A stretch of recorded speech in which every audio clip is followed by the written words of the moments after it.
আগস্টের গণ আন্দোলনে সরকারের পতন, প্রশাসনের রদবদল, সুপ্রিম কোর্টে পরিবর্তন, রাজনৈতিক অস্থিরতা। কিন্তু সবকিছুর ভেতরেও বঙ্গভবনে স্থির ছিলেন একজন, রাষ্ট্রপতি মোহাম্মদ শাহাবুদ্দিন। কিভাবে টিকে গেলেন তিনি? কেন অন্তর্বর্তী সরকারের চাপে নয় বরং রাজনৈতিক ঝড়ের মধ্যেও তার পাশে দাঁড়িয়েছিল বাংলাদেশ জাতীয়তাবাদী দল বিএনপি? রাষ্ট্রপতির সাম্প্রতিক সাক্ষাৎকারে উঠে এসেছে বিস্ফোরক সব তথ্য। 2024 সালের আগস্টে শেখ হাসিনা সরকারের পতনের পর দেশে শুরু হয় ব্যাপক রাজনৈতিক পুনর্বিন্যাস। প্রধান বিচারপতির পদত্যাগ, সংসদের স্পিকারের অনুপস্থিতি এবং প্রশাসনের বড় পরিবর্তনের মধ্যেও রাষ্ট্রপতি মোহাম্মদ শাহাবুদ্দিন বহাল থাকেন তার পদে। অথচ আন্দোলনের একটি অংশ এবং বিভিন্ন সংগঠন তার অপসারণ দাবি করেছিল প্রকাশ্যে। রাষ্ট্রপতির ভাষ্য অনুযায়ী অন্তর্বর্তী সরকারের ভেতর থেকেও তাকে সরানোর চেষ্টা হয়েছিল। তবে তিনি দাবি করেছেন বিএনপির উচ্চ পদে আসীন নেতারা তাকে আশ্বস্ত করেন অসাংবিধানিক উপায়ে অপসারণে তারা সমর্থন দেবে না। এমনকি ৩ বাহিনীর পক্ষ থেকেও সমর্থন পেয়েছেন বলে জানান তিনি। অন্তর্বর্তী সরকারের প্রধান উপদেষ্টা ছিলেন মোহাম্মদ ইউনূস।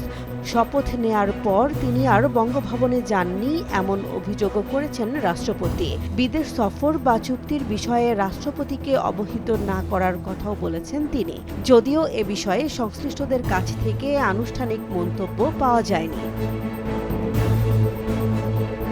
প্রশ্ন হচ্ছে, কেন বিএনপি রাষ্ট্রপতির অপসারণের বিরোধিতা করেছিল? তখন দলটির সিনিয়র নেতারা প্রকাশ্যে বলেছিলেন, রাষ্ট্রপতির পদ শূন্য হলে সাংবিধানিক সংকট তৈরি হতে পারে এবং জাতীয় নির্বাচন বিলম্বিত হতে পারে। দলটির যুক্তি ছিল, রাজনৈতিক স্থিতিশীলতা ও সাংবিধানিক ধারাবাহিকতা অক্ষুণ্ণ রাখা জরুরি।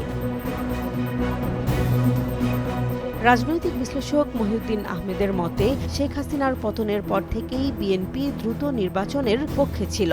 রাষ্ট্রপতি ইস্যুতে নতুন করে অনিশ্চয়তা তৈরি হলে নির্বাচন ঝুঁকিতে পড়তে পারত।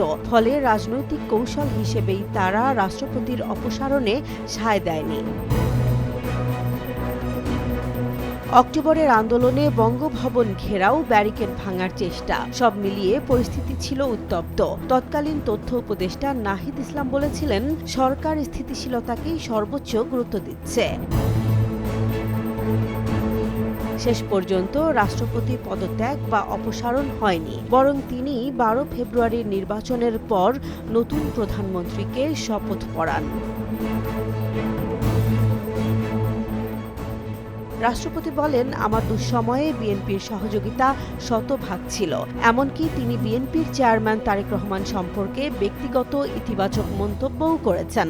এই বক্তব্য নতুন করে রাজনৈতিক আলোচনার জন্ম দিয়েছে। এটি কি কেবল সাংবিধানিক অবস্থান, নাকি এর পেছনে রয়েছে কৌশলগত রাজনৈতিক সমীকরণ? অন্তর্বর্তী সরকারের অস্থির সময়ে রাষ্ট্রপতির টিকে থাকা ছিল এক গুরুত্বপূর্ণ রাজনৈতিক ঘটনা। বিএনপি বলছে তারা চেয়েছে সাংবিধানিক ধারাবাহিকতা ও দ্রুত নির্বাচন। রাষ্ট্রপতি বলছেন তিনি পেয়েছেন পূর্ণ সমর্থন। তবে প্রশ্ন রয়ে যায়, এটি কি শুধুই নীতিগত অবস্থান, নাকি ছিল ভবিষ্যৎ রাজনীতির হিসাব? সময়ই হয়তো দেবে তার চূড়ান্ত উত্তর। জেসমিন জাহান, নিউজ ডেস্ক, জনবাণী।